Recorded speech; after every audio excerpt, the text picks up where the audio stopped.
Hi everyone, welcome back. So today I'm going to talk about the AI brain. So I'm going to talk about how AI models reason, plan and execute tasks. We hear a lot about AI these days, everybody's talking about it. If you're on Twitter or other places like Instagram, all you hear is AI is thinking, AI is reasoning, AI is super intelligent, AGI, etc. But what does that actually mean? Does it think like you or me with intuition and consciousness, or is there something else going on under the hood?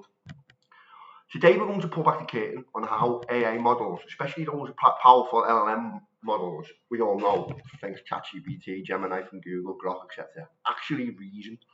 And crucially, we're going to do a dive into something often misunderstood, how they can break down complex problems, figure out what tools they need, and then go off and actually do stuff to get you the right answer. It's really fascinating, and it's probably not what you've expected. Okay, so let's start with what is reasoning in AI. First off, let's clear up that big misconception. When we say AI is reasoning, we're not talking about human-like consciousness and intuition.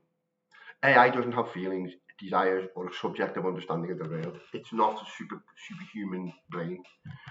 Instead, the world of AI reasoning refers to a system's ability to process information, identify patterns, make logical inferences, and ultimately arrive at a destination or solutions based on that data and algorithm it's being given. Think of it less as thinking and more like an incredibly sophisticated pattern recognition and problem solving system. It's about following a set of rules and learning from examples to achieve that goal. Basically what we've been doing in software for 30 years. For a long time, AI reasoning mostly fell into a few categories. You had rule-based systems, like an old expert system that would simply follow an if-then statements in code. If the light is red, then stop. Then came more advanced logic-based systems that could deduce facts from a set of premises. And of course, probabilistic reasoning, which is how AI deals with uncertainty, thinking in terms of probabilities, like how likely is it to rain. But the biggest revolution came with pattern recognition through machine learning. This is where AI learns from vast amounts of data without being explicitly programmed for every single scenario. So in essence, you don't need them if red then stop thing. Basically, AI can using pattern recognition, it can basically learn from existing data. You've got supervised learning, where models learn from labeled examples, like recognizing cats because you've shown a million pictures of cats. Unsupervised learning finds hidden patterns in unlabeled data.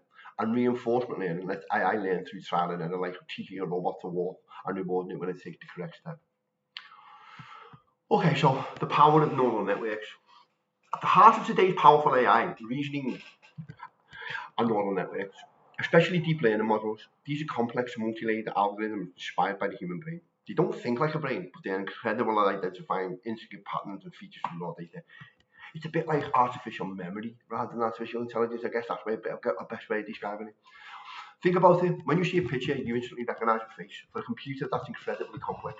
A deep neural network processes that image layer by layer, identifying edges, then shapes, then features, until it reasons that yes, that's a face. That's how modern AI can do amazing things in natural language processing, like understanding what you're asking, and computer vision, like seeing what's in an image. But even with all this power, there's still a missing place for truly complex tasks. Okay, so by the way, when I'm mentioning for people who I post this on LinkedIn, I also post on YouTube. So for people maybe on the YouTube channel who aren't familiar with these technical terms, when I'm talking about LLMs, I'm talking about things like ChatGPT and Google Gemini and Grok, etc. But I'm going to use the term LLM going forward. So the next section is how modern LLMs plan and use tools. And this is where it gets really interesting and where many people misunderstand how today's most advanced AI models work. Many think an LLM just takes your prompt, i.e. what you type in, does some magic and spits out an answer. But for complex requests, it's often a multi-step, almost like a Gen 6 process. Imagine you ask an AI, what's the weather in Liverpool tomorrow? Can you summarise the top 3 news headlines about AI from today? A standard raw LLM might struggle with the tomorrow part because it doesn't have real-time information and definitely can't browse the news. This is where LLMs become agents. They gain the ability to plan and use external tools. So an agent, in essence, is something that uses an LLM, or uses an LLM to do tasks.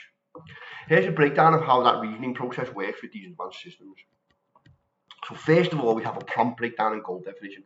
First, the LLM takes a complex prompt and uses its immense training, breaks it down into smaller manageable subtasks. So it uses pattern matching the LLM uses pattern matching, looks at your prompt and breaks it down into tasks.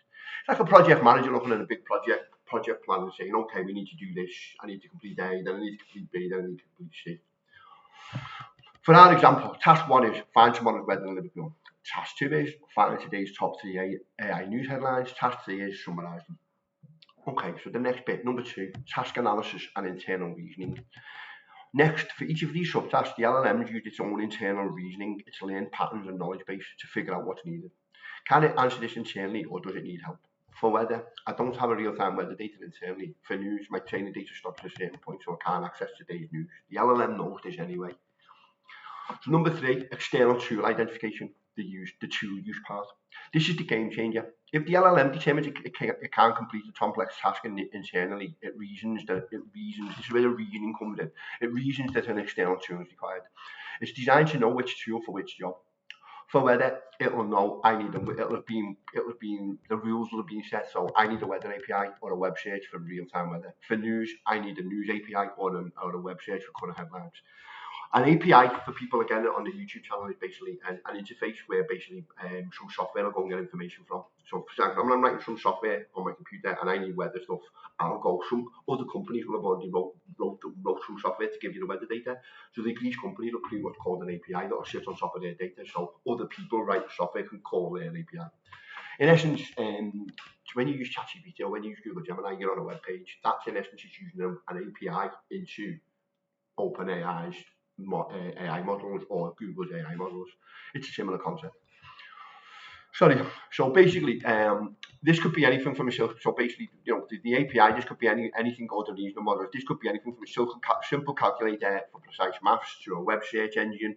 This is basically what happens behind the API for up-to-the-minute information, to custom API calls for interacting with specific services. It could even be a code interpreter to run specific complex logical or process data. So basically, it could even run specific code, bits of code. These rules, in essence, or reasoning, are basically built into the models against the different types of neural networks.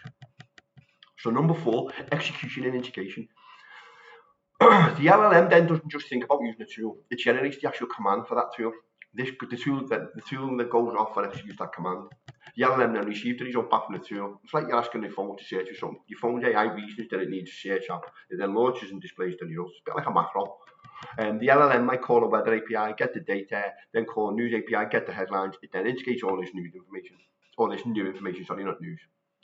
And this isn't a one and done process. This can be an iterative loop. Yeah, you might go back and forth between planning, using tools, getting results, refining this understanding, and then planning the next step until your complex request is fully satisfied. In essence, it's basically like we've always done in code. It's exactly what we've done in code. Basically, you need to do tasks, get information, until you've got to keep on going in an iterative loop until you get all the information you need to fulfill a request. It's how systems can generate accurate, up-to-date and multifaceted responses. Okay, so the next section I want to talk about is AI reasoning, the human reasoning. This is the thing where people misunderstand because you're always reading on social media about AI being human-like and having consciousness and understanding feelings. It never has. So where does this leave us in comparison to human reasoning? AI strengths are undeniable: speed, scale, and consistency. It can process vast amounts of data far faster than any human, and apply rules consistently. And with tool use, it can access and integrate real-time information. However, AI still lacks fundamental human qualities: common sense, true creativity, intuition, emotional intelligence, and genuine ethical understanding. If an AI hasn't been specifically trained on a concept or doesn't have a tool to access it, it can obviously be brittle, meaning it can fail spectacularly outside its same domain.